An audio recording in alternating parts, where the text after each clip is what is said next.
ఆంధ్రప్రదేశ్ ఎన్నికల విషయానికి వస్తే ఏమనుకుంటున్నారు? అంటే ఎవరు విన్ అవుతారు అనుకుంటున్నారు? అక్కడ గ్యారంటీగా వైఎస్ఆర్సీపీ నా నేను మొత్తం సర్వే చేసి మొత్తం ఇచ్చాను రిపోర్టు.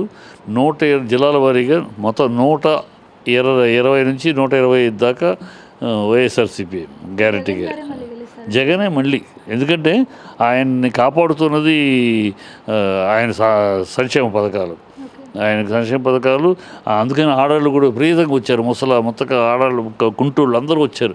ఎందుకంటే ఈ జగన్ రాకపోతే పథకాలు ఆగిపోతాయి, గ్యారంటీగా ఆగిపోతాయి. ఎందుకంటే చంద్రబాబు, పవన్ కళ్యాణ్ ఈ పథకాల గురించి శ్రీలంక అయిపోద్ది, ఈ వాలంటరీ సిస్టమ్, అమ్మాయిల్ని కిడ్నాప్ చేస్తున్నారు, అమ్మాయిల్ని వివరాలు ఇచ్చేసి తీసుకెళ్తారు, మిస్సింగ్ అమ్మాయిలందరూ మిస్సింగ్, వీళ్ళు గోని సంచులు మోస్తున్నారు, ఇలా రకరకాల మాటలు అవహేళన మాట్లాడారు.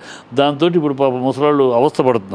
ఇంటికి వచ్చే పెన్షన్, ఇంటికి వచ్చే అమ్మఒడి అన్నీ కూడా వాళ్ళ బ్యాంకులకు వెళ్ళాల్సి వస్తుంది. ముసలాళ్ళు పాప నడవలేక ఎండలో వాళ్ళందరూ తిట్టుకుంటున్నారు, శాపనార్థాలు పెడుతున్నారు. సో అందుకనే వాళ్ళందరూ అమ్మో మనకు జగన్ రాకపోతే మళ్ళీ ఏమైపోతామని వాళ్ళు ఓపిక తెచ్చుకుని ఓటు వేయడానికి వచ్చారు. అంత ఆడవాళ్ళు విపరీతంగా రావడం. సో జగన్ పేదలకు అన్నం పెట్టిన వాడు ఎవడు బాగుపడతాడు కానీ పేరు అతను పేదలకు అన్నం పెట్టాడమ్మా. అయ్యి కూటములు వీళ్ళకి ఏమి కూటమమ్మా, ఒక నీతి రీతి లేని కూటమి. నిన్నటిదాకానేమో తిట్టుకుంటారా, నిన్నటిదాకా మా అమ్మని తిట్టారు మీ అంత చూస్తానని ఇదే పవన్ కళ్యాణ్ చంద్రబాబుని లోకేష్ తిట్టకుండా తిట్టాడు. ఆవేశంగా ఊగిపోయాడు మైక్ ముందు, నా పేరు మార్చుకుంటాను మీ అంత చూడకపోతే అన్నాడు. ఈ చంద్రబాబు ఏమో మోడీని గేడి అన్నాడు, టెర్రరిస్ట్ అన్నాడు, ఇతను ఈ దేశంలోనే పనికిరాడు అన్నాడు, వాళ్ళ ఫ్యామిలీని అవమానించి మాట్లాడాడు, బ్లాక్ ఫ్లాగులు చూపించాడు, అమిత్ షా కారు మీద రాళ్ళు ఇసిరి అద్దాలు పాలు కొట్టించాడు, ఇన్ని చేశాడు. ఈ బీజేపీనేమో సిగ్గు సెరలేదు, ఆ మోడీని ఇంత తిట్టినప్పుడు మాట్లాడలేదు, మోడీనే నోటితోటి అనిపించారు.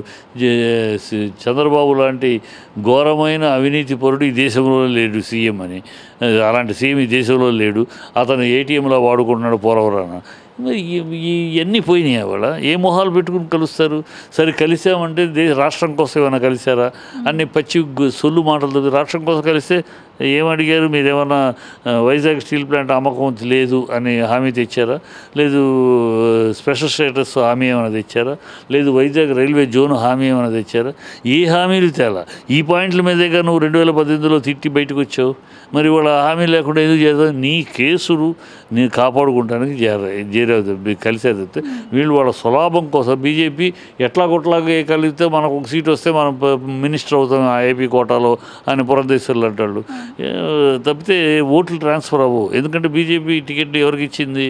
అంతా తెలుగుదేశం మనుషులకి, కాంగ్రెస్ కిరణ్ కుమార్ రెడ్డి వీళ్ళకి. సో ఓట్లు వెళ్ళవు, ట్రాన్స్ఫర్ అవ్వవు. సో ఈ జనాలు ఈ కూటమిని అసహించుకుంటున్నారు. ఇది అవకాశవాద కూటమి, అవసరాల కోసం ఒకరొకరు అవకాశం తప్పితే వీళ్ళకి ప్రజలకు పట్టదు, ప్రజల గురించి పట్టదు. ఈ కూటమి లాంటి దౌర్భాగ్యపు కూటమి ఈ దేశంలోనే ఎక్కడా లేదు అపోజిషన్లో అని ప్రజలు అసహించుకుంటున్నారు. సబ్స్క్రైబ్ చేయండి. Please like, share and subscribe to top Telugu TV. Top Telugu TV.